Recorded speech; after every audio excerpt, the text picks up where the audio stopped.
Entonces vamos a pasar a esta pregunta que hizo un joven. Un joven hizo esta pregunta. En Marcos capítulo 10, verso 17. Marcos 10, 17. Creo que todos nosotros hemos escuchado esta historia. No creo que no haya ninguno acá que no haya escuchado esta historia. La historia de un joven muy preparado, un joven que era rico, un joven religioso, un joven aparentemente humilde, un joven que guardaba ciertos mandamientos, un joven que buscaba lo que es la vida eterna, un joven que sabía que la vida eterna no la tenía, por eso la buscaba, porque nadie va a buscar algo que ya tiene. Él sabía que no la tenía, entonces él va a la fuente correcta. Aparentemente todo lo estaba haciendo bien, pero el Señor le cortó todos los esquemas que él traía.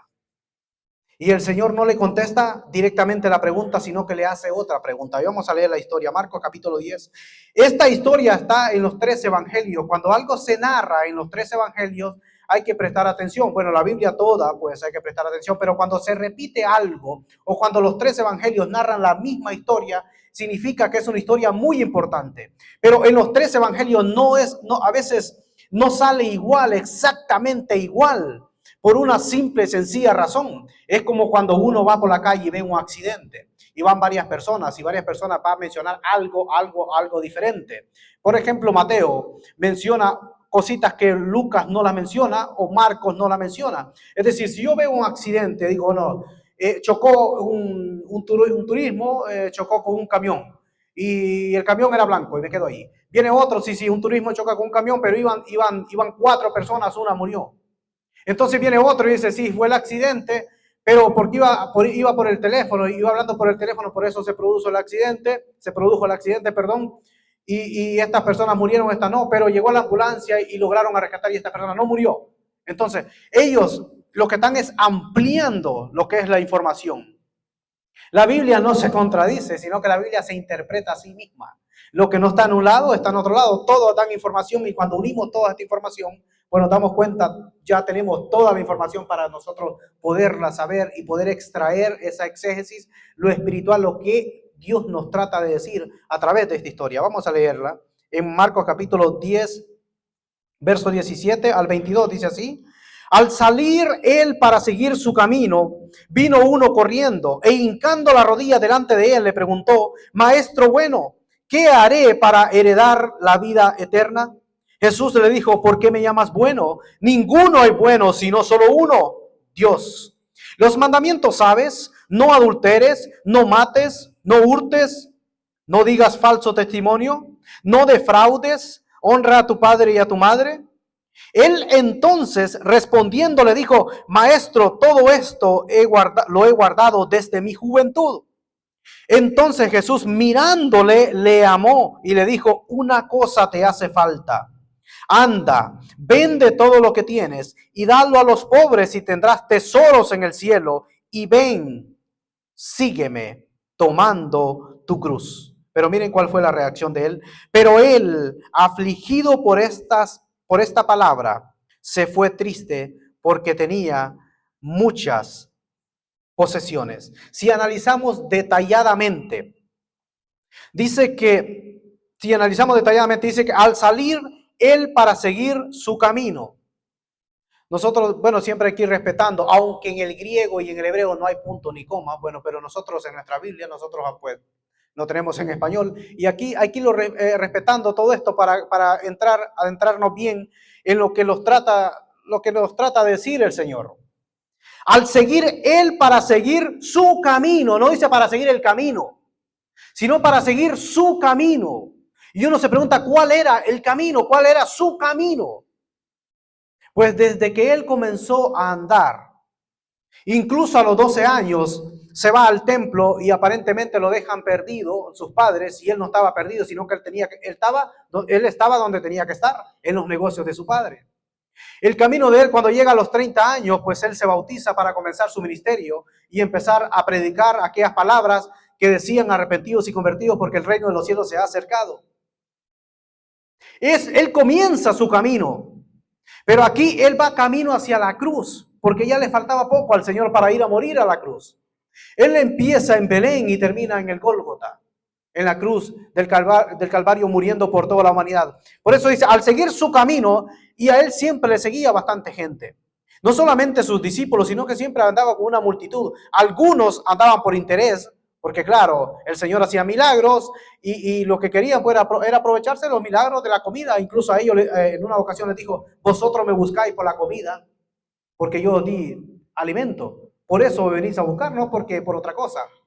Y había otro grupo que andaba con el Señor porque no hallaban cómo quitárselo en medio y siempre le andaban buscando defectos y el Señor le sacaba absolutamente todos a ellos. Incluso en el capítulo 23 de Mateo les dice hipócritas, les dice víboras, les dice sepulcros blanqueados y les dice una serie de cosas a los fariseos porque siempre ellos buscaban un pequeño detalle para acusarle y nunca le hallaron algo para acusarle, sino que ellos inventaban cosas. Entonces él sale, dice, para seguir su camino. Vino uno corriendo. Él no va con un grupo que van corriendo, sino que él llega solo, él llega por su propia cuenta. Dice que va corriendo. ¿Por qué va corriendo? Porque lleva prisa, el Señor se le va la oportunidad de hablar con el maestro. Entonces él va corriendo, él tiene prisa. ¿Por qué tiene prisa si es un hombre que es rico, si es un hombre religioso? Pues él había escuchado del Señor. Y él quería hacerle la pregunta más importante de su vida, como ¿cómo puedo heredar o qué debo de hacer o qué tengo que hacer para heredar la vida eterna? Entonces él quiere hacer algo para obtener la vida eterna, porque no la tenía dinero, pero no tenía la vida eterna. En una ocasión donde yo vivo, había un señor que tenía mucho dinero, incluso era dueño de un condominio, pero él le había hecho lujos adentro y tenía bastante dinero y él tenía un perro que lo sacaba así siempre, yo lo miraba y él tenía a su esposa y un día pues me di cuenta que había muerto y un muchacho pues me dijo, bueno, se mató alguien. Él de repente, aparentemente estaba normal, con dinero, pero él no le daba sentido a la vida. Él lo tenía absolutamente todo, pero tenía ese vacío dentro de sí mismo y optó por quitarse la vida. Bajó al lobby, yo vivo en un edificio, llegó al lobby y empezó a discutir con el que estaba, con el security que estaba ahí. Le dijo que lo iba a matar y que no sé qué, entonces llamaron a la policía y él sube de vuelta, se va en el elevador, sube al último piso y se encerró en el gimnasio. Cuando la policía llegó, tumbaron la puerta, miraron que se había colgado y se había ahorcado, se mató. Pero era una persona que yo lo miraba, yo lo saludaba a las mañanas, aparentemente normal todo, un hombre que tenía mucho dinero, pero se terminó por quitarse la vida. Porque son personas que aunque el dinero no lo llena todo, la riqueza no está por lo que yo tengo, la riqueza está por lo que yo soy. Y si tenemos al Señor Jesucristo, nosotros somos ricos en Cristo Jesús. Porque Él nos va a sustentar. Y yo digo una cosa, el Señor Jesucristo no permitió que todos nosotros de los que estamos aquí fuéramos ricos. A lo mejor si hubiéramos sido ricos, a lo mejor si yo hubiera sido rico, ya ¿qué tiempo me iba a quedar para ir a la iglesia? ¿Qué tiempo me iba a quedar para estudiar la palabra del Señor? O a lo mejor anduviera en cosas de negocios. Entonces por eso a lo mejor el Señor no permitió que nosotros fuésemos ricos, sino que los tiene, pero tampoco, él dice, como dijo David, dijo yo fui joven y he envejecido, pero no he visto justo desamparado, ni su descendencia que mendigue pan. El Señor siempre nos va a sustentar, entonces Él nos tiene así con lo que nosotros tenemos.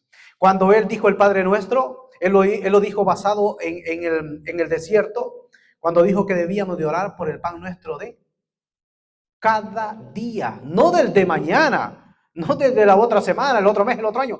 El pan nuestro dános hoy, cada día, una dependencia total de Dios, así como los niños dependen de sus padres, así quiere el Señor que nosotros dependemos de Él para Él poder manifestar su gloria. Entonces Él llega corriendo y me imagino que uno de ellos se frotó las manos, Judas. Me imagino que Judas, claro, como él lleva la bolsa, él es el tesorero, pues al ver este muchacho que viene corriendo al Señor y es rico, pues él dijo, bueno, me imagino que dijo, bueno, ya resolvimos todo, ahora los viajes van a ser diferentes, vamos a comer diferente porque tenemos un rico en el grupo. Muchacho era un candidato para ser discípulo del Señor, pero el Señor, como escudriña los corazones, el Señor sabía lo que había en el corazón de él. Era muy religioso, Pero su Dios no era el Dios nuestro. Su Dios eran las riquezas. ¿Y de qué sirve tener muchas riquezas? Ganar el mundo, como dice la palabra del Señor. Si pierdo el alma, pierdo la vida. Si estamos de paso en esta tierra.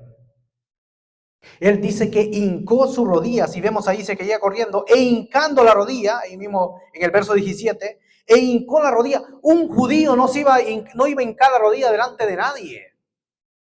Pero él es judío, religioso, e hinca la rodilla. Esto es le está haciendo reverencia, humildad, respeto, lo está reconociendo. Está reconociendo al Señor como un buen maestro, no como Dios, sino que como un buen maestro. Dice que hinca su rodilla. Y yo analizaba esto hoy en la tarde. Cuando él hinca su rodilla, pienso yo que a veces, voy a explicar bien esto. No todo el que se hinca está dispuesto a obedecer lo que Dios manda. Porque este se hincó. Este se hincó delante de Jesús. Y no estuvo dispuesto a obedecer lo que Cristo le decía, lo que Cristo le dijo. Y yo digo una cosa también, si nosotros queremos orar de rodillas, pues ¿quién lo impide? Podemos orar de rodillas. Y yo digo, hermano o hermana, no tenga pena si quiere orar de rodillas aquí en la congregación.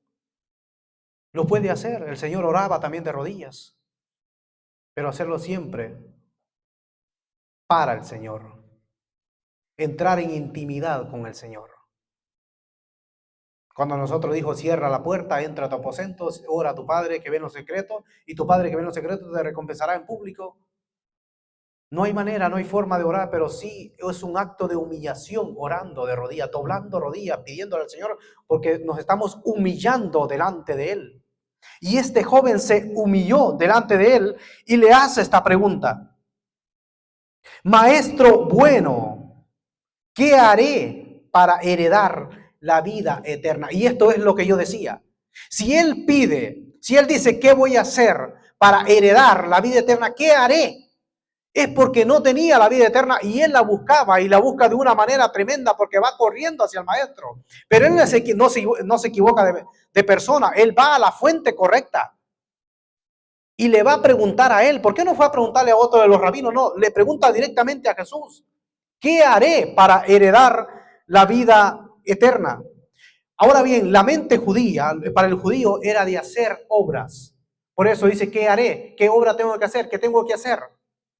Para ellos era hacer cosas, porque haciendo cosas yo me puedo ganar el cielo. Pero él no que se equivocó, sino que en la ley decía, el que hagas estas cosas, en Romanos capítulo 10, verso 5, vivirá por ellas, la ley de Moisés. Pero nadie puede cumplir la ley. Por eso el Señor le dice, por eso el Señor después le va a hablar de los mandamientos si Él los ha guardado. Pero el enfoque es en las obras de ellos. Haciendo cosas obtengo la salvación. Por eso el carcelero de Filipo, dice la palabra del Señor que Pablo y Silas estaban orando en la cárcel después de ser castigados. Imaginen el gozo que tenían estos hombres, ponerse a cantar. Estaban cantando y después orando. Y ellos con aquellas heridas y todo. Y dice que de repente vino un temblor, un terremoto tremendo y que se abrieron todas las puertas de los presos y las cadenas, dice que se cayeron. Entonces el carcelero, el que estaba pendiente, claro, se van a todos estos presos, a mí me van a matar. Entonces él dice, lo primero que hace es que busca luz. Y dice que estaba temblando. Y se postra sobre Pablo y Silas y le dice, yo encontré esta palabra porque le había pasado un poco por alto, le dice, señores, ¿cómo puedo ser salvo? Pero esa palabra señores aparece con mayúscula. Él del espanto que tenía, viendo todo lo que está pasando, él incluso se va más allá. Y les habla como de señores, como ángeles, o qué sé, como algo más allá. No los vio como humanos incluso. Y les habla estas palabras pero le dice esta misma palabra: ¿qué debo hacer para ser salvo? Entonces es aquel texto que nosotros conocemos desde antaño, que dice: cree en el Señor Jesucristo y serás salvo tú y tu casa. Y esa misma noche aceptaron todos los de su casa y fueron bautizados, y el mismo que le había dado latigazos al apóstol Pablo y así las terminó curando sus heridas. Pero la pregunta es: ¿qué debo hacer? ¿Qué hago para ser salvo? Es lo mismo, porque ellos se enfocaban en hacer cosas. Pero para obtener la vida eterna yo no debo de trabajar. No se consigue haciendo obras, no se consigue trabajando. La vida eterna no la conseguimos, no la merecemos tampoco. Nadie se merece la vida eterna, porque es por gracia. Ahora nosotros debemos de analizar qué es gracia, qué es la gracia. Porque siempre se menciona: por gracia soy salvo. Pero ¿qué gracia? ¿Qué significa la palabra gracia? La gracia es el favor inmerecido. Dios me está haciendo un favor a mí que yo no me merezco. Esa es la gracia. No se compra la salvación. Él tenía todo el dinero, pero no podía comprar la salvación, sino que fue a buscarla a la fuente, al Señor Jesucristo. Por eso dice la palabra: porque de tal manera, este texto tan conocido, de tal manera amó Dios al mundo, que ha dado a su Hijo unigénito, para que todo aquel que en Él cree no se pierda, mas tenga, ahí está la palabra clave, la vida eterna. Porque a veces nosotros pasamos pensando, se pasa pensando, es que yo o pierdo la salvación o no pierdo la salvación. Bueno, este texto le está diciendo si la pierde o no la pierde. Para que todo aquel que en Él cree no se pierda, mas tenga la vida eterna. Dice en Juan capítulo 28, me gustaría que fuéramos a Juan capítulo 6, verso 28. Juan capítulo 6, verso 28 y 29. Como ellos se enfocan siempre en las obras, como lo de ellos es hacer y hacer, y hay una serie de mandamientos, 613 mandamientos, que nadie pudo cumplir la ley, solamente el Señor Jesucristo, porque la ley, dice el apóstol Pablo, fue como un ayo. La ley nos llevó a Cristo. Dice Juan capítulo 6, versos 28 y 29. Entonces le dijeron: ¿qué debemos hacer para poner en práctica las obras de Dios? Respondió Jesús y les dijo: esta es la obra de Dios, que creáis en el que Él ha enviado. Esa es la obra, no es haciendo cosas. Porque puedo hacer lo que yo quiera, pero si no creo en el Señor. Y creer es sinónimo también de obedecer. Como cantábamos: obedece y confiar en el Señor. 6, 28 y 29. Y en Efesios dice: porque por gracia sois salvos. O sea, nadie se merece nada, sino que es un don de Dios. Por gracia sois salvos, es un favor inmerecido. Por medio de la fe, no por obras, para que nadie se gloríe, para que nadie pueda decir: no, yo hago esto, yo me merezco la salvación, yo estoy haciendo esto, yo, como hacían los fariseos, yo. Y así me obtengo el favor de Dios y soy salvo. Pero es que es por gracia, no por obras, para que nadie se gloríe. Vemos el verso 28, donde estábamos en la historia del joven rico. Jesús le dijo, aquí viene la respuesta de Jesús, pero con otra pregunta. Qué interesante que cuando Nicodemo llega y le dijo: Señor, sabemos que viene de Dios, porque las obras que tú haces nadie las puede hacer, y empieza a tirarle piropos al Señor, y le dijo al Señor: espérate, Nicodemo, si no naces de nuevo no puedes entrar en el reino de los cielos. Automáticamente le dijo cómo podía entrar al reino de los cielos, pero al joven rico no. Al joven rico le cambió, al joven rico le hace otra pregunta. Y le dice: ¿por qué me llamas bueno? Ninguno es bueno, sino solo uno, Dios. Es decir, me estás reconociendo como Dios porque me estás llamando maestro bueno. Él dice: ninguno hay bueno, sino solo uno, Dios. Y ahora viene, los mandamientos, sabe, me imagino que el joven rico estaba, cuando les pregunta el Señor, en Mateo dice: ¿cuáles? Porque hay muchos, hay 613. Entonces el Señor, A propósito le menciona estos mandamientos, que tiene que ver con la relación con el prójimo. A propósito, el Señor sabe que Él no puede guardar todos los mandamientos, porque la ley de Dios es perfecta y no hay ni uno perfecto. Por eso en Mateo también dice, ¿quieres ser perfecto? Como quieren decir, ¿quieres ser la ley en sí mismo? ¿Quieres guardar toda la ley? Esto es imposible. Esto es imposible. Pero aquí le dice, los mandamientos sabes. No adulteres, me imagino que el joven rico, no, yo no he adulterado, ok, voy bien. No mates, ok, voy bien, no, yo no he matado a nadie. No hurtes, no, yo no he hurtado, voy bien. No digas falso testimonio, no, yo no le ando levantando testimonio a otra persona, yo no digo falso testimonio de mí.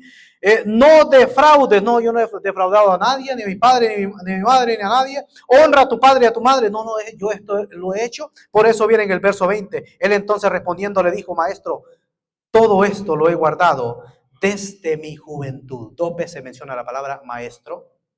No lo está reconociendo como el Hijo de Dios, lo está reconociendo como un maestro. Y esa palabra de maestro la mencionó Judas. Judas nunca le llamó Señor al Señor Jesucristo.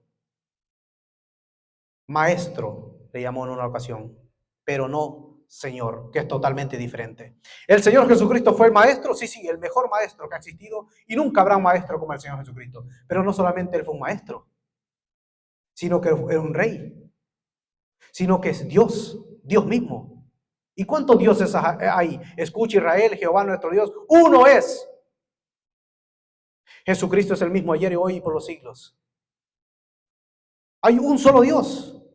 Él tenía a Dios mismo encarnado enfrente. Por eso le dijo que solo hay uno y bueno, solo Dios. Es decir, me está reconociendo como Dios, pero él sigue con esto de maestro.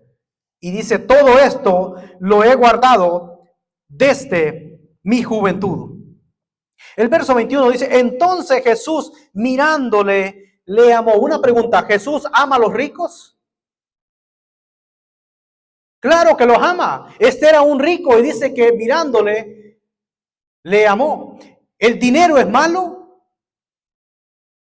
No es malo el dinero. Con dinero se paga esto, con dinero se paga lo otro. Lo malo es el amor al dinero. Y el rico había convertido su Dios, su dinero era su Dios. Había convertido sus riquezas en un Dios. Allí estaba el problema de él. Allí estaba el problema de él. Pero ahí en el verso 21 dice, y le dijo, no, lo mira con amor. Una vez yo hablé de las miradas de Jesús, pero me imagino esta mirada cómo pudo haber sido. Lo vio con amor.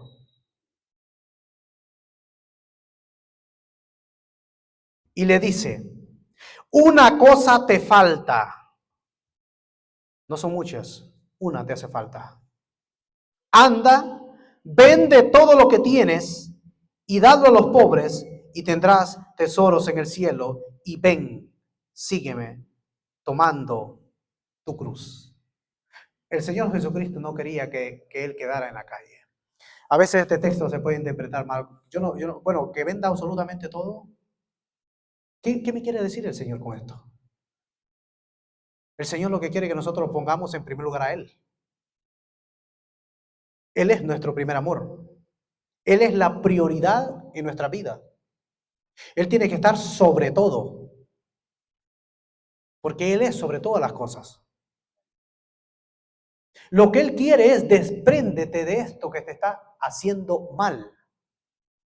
Esto te va a llevar a la condición, a la condenación.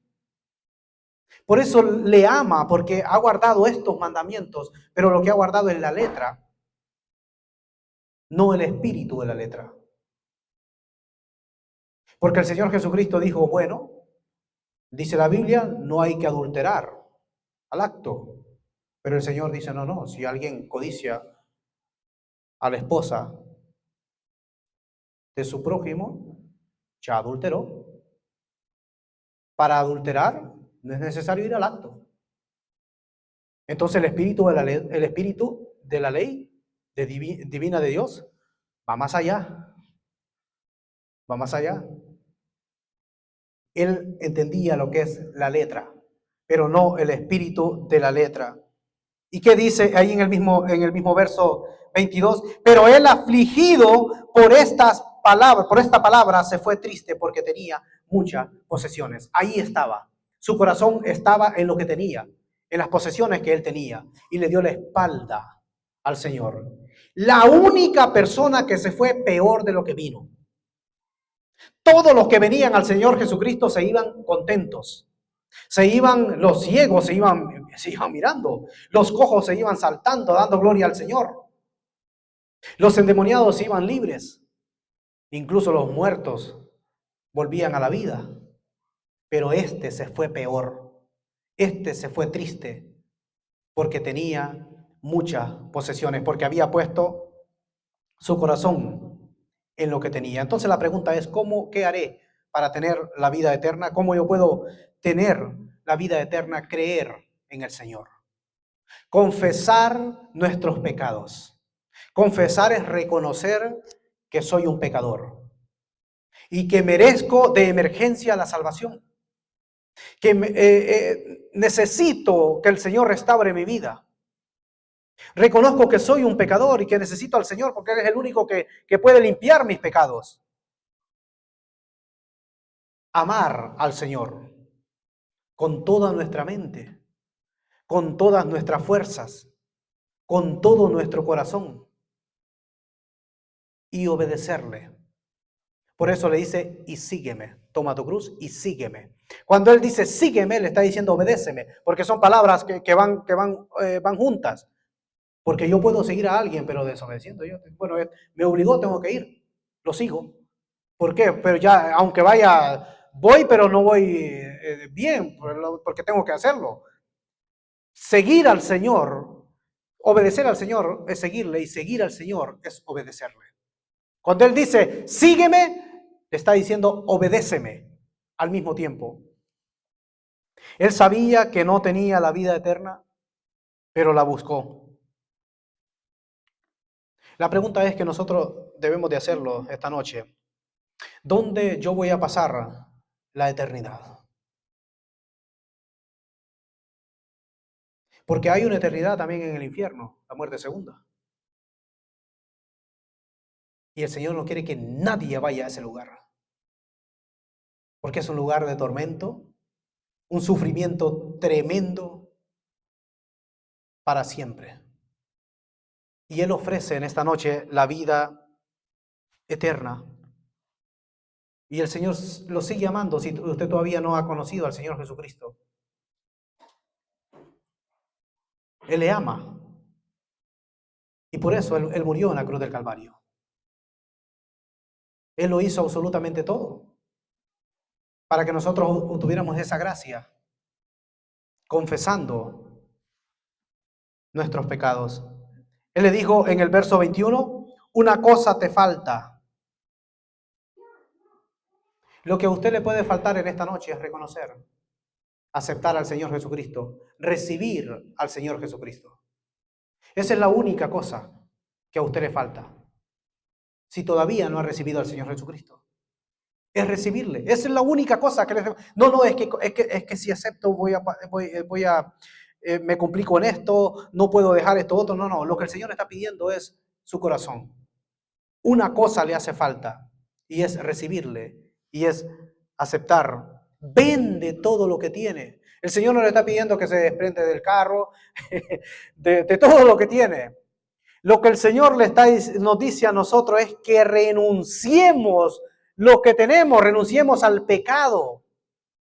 Vende todo lo que tienes, soltar el pasado. Es que no puedo dejar este vicio. No, es que eso se va a encargar el Señor. Suéltelo. Que el Señor se va a encargar de quitarle eso. Por eso le dijo, vende todo lo que tienes y dalo a los pobres.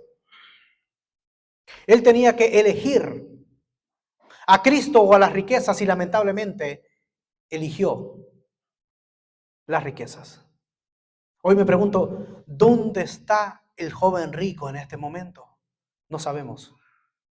No sabemos.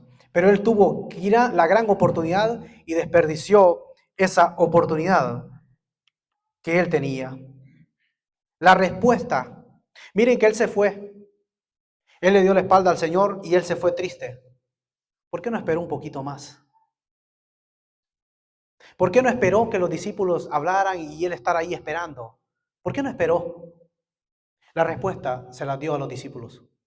La respuesta de la pregunta que él hace. No se la da ahí, sino que le contesta con otra pregunta. Pero la respuesta se la da, si se fijan bien en el verso 30, en el verso 28 hasta el 30 de Marcos 10,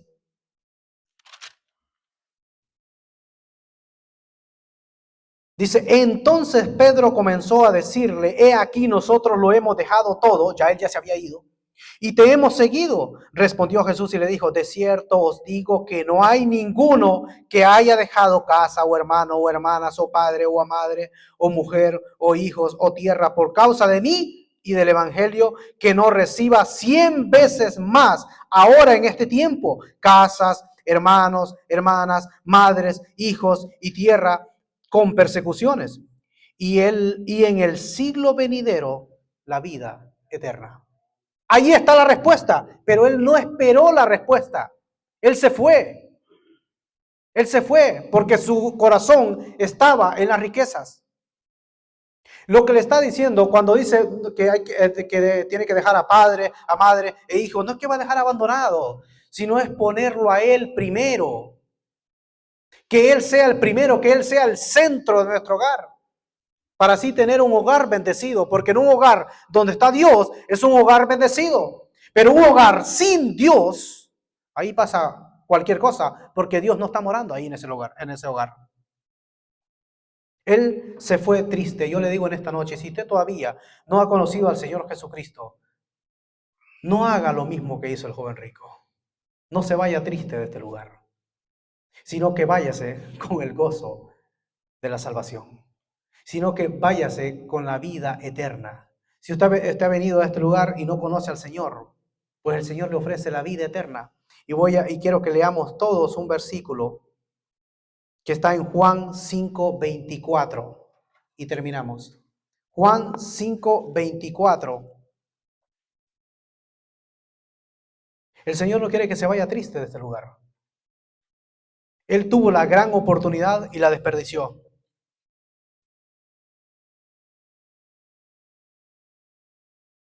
Juan 5:24, y me gustaría que lo leyéramos todos en voz alta.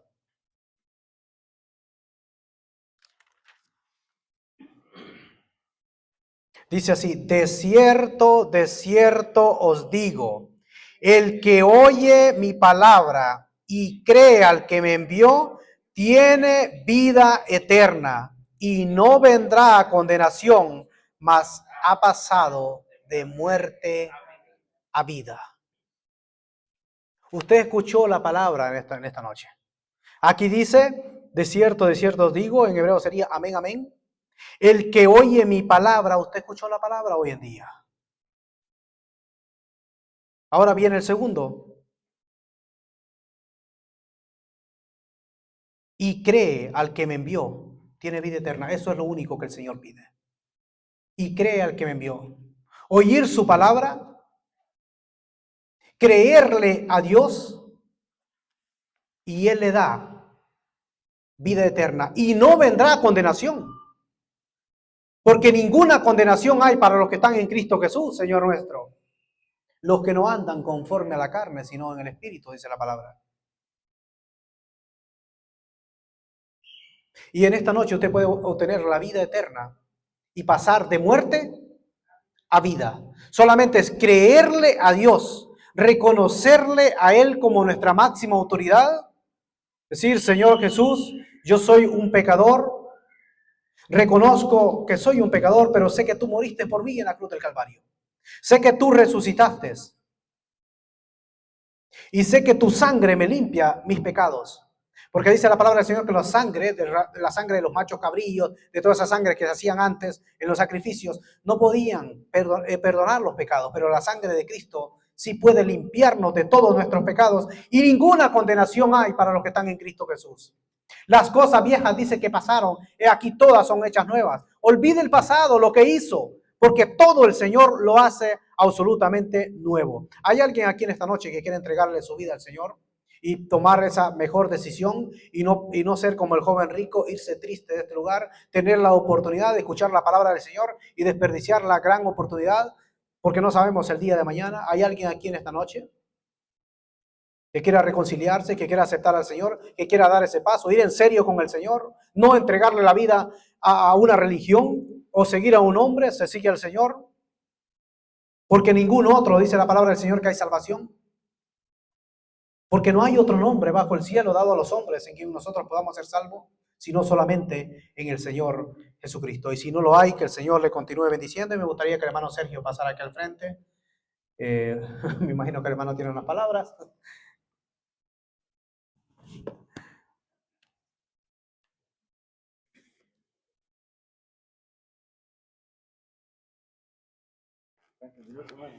No sé lo que te quiera. Gracias. Buenas noches, hermanos. Amigos. Bueno, estar junto a ustedes. Les voy a dar un poco cortito testimonio. Si no hubiera sido hermano Chris, se hubiera perdido por ahí todavía. El GPS, el carro, me apagó ¿se llama Wi-Fi? El teléfono se me fue ciego y yo seguí manejando. Yo estaba seguro que estaba pasando Waterford, no, Torrington, y por ir desorientado me fui 10 millas a un pueblo más adelante. Entré al pueblo y me volvió y me dice, llegaste a tu destino. Empecé a buscar la capilla aquí y me perdí más. Y yo dije, Señor, ¿qué hago ahora? No sé dónde estoy. Y a un señor anda caminando un perro y le pregunté si estaba cerca de Wandu Lane, aquí. Wandu Lane, le enseñé la dirección. No, estás en otro, pueblo. Tienes 10 millas que volver atrás. Yo digo, Señor, ¿cómo hago? El carro no me funciona. Y me suena el teléfono, el hermano. Y eso me dio tanta alegría porque yo no había hecho una llamada aquí, yo no tenía teléfono. Y él me ayudó a llegar. Así que gracias al Señor. Veo que estamos en la misma conexión todos. Amén. Y eso es lo que deberíamos de estar. Así que por eso llegué. ¿Cuántos minutos tarde, hermano? Como 20, ¿verdad? Como 20. Pero gracias al Señor. Saludos de la asamblea. Allá hemos estado en reunión este día y pedí las oraciones que venían para acá. Y también están orando por todos ustedes. Amén. Y hay buenos testimonios de lo que estamos oyendo. Queremos unificar la asamblea aquí, que se desarrolle la iglesia y que se haga lo que el Señor quiere hacer. Así que sigamos orando